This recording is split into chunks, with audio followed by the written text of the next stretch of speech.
गाय आधारित खेती।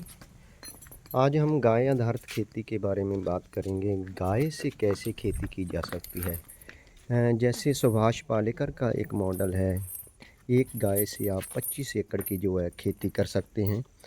तो कई हालातों में वो मॉडल भी काफ़ी जो सक्सेस है। तो यदि हम बात करें कि सही ढंग से हमारी जो एक संतुलित जो आहार है हमें मिल पाए, तो वो कैसे ढंग से खेती की जाए। तो एक जो गाय है उसका यदि यदि हम सीधा गोबर अपने खेत में डालते हैं, तो उसका यदि सीधा गोबर हम खेत में डालते हैं, तो उससे हमें एक संतुलित खुराक, संतुलित आहार मिल पाएगा। तो गाय का गोबर सीधा खेत में डालने से कभी भी जो उत्पादन है वो कम नहीं होता।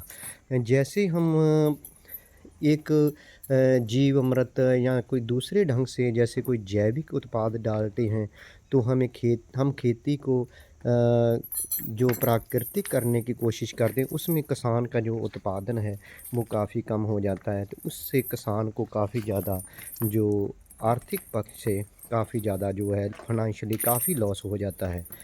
तो जो खेती है वो संतुलित आहार के लिए हमें देसी गाय के गोबर से ही करनी चाहिए। एचएफ के जो है अपनी गाय है उससे खेती तो हो जाएगी, पर जो संतुलित आहार है वो हमें नहीं मिल पाएगा।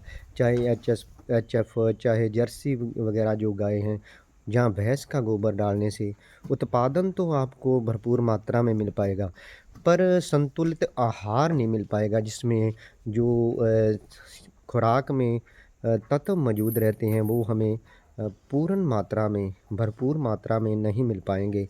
इसलिए आपको गाय आधारित खेती अपनाने की हमें ज़रूरत है।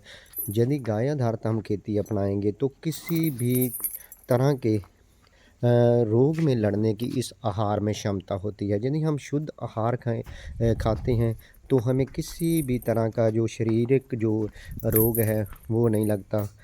संतुलित आहार हमारे जीवन का एक अंग है, इसलिए गाय आधारित खेती हमें अपनाने की जो ज़रूरत है।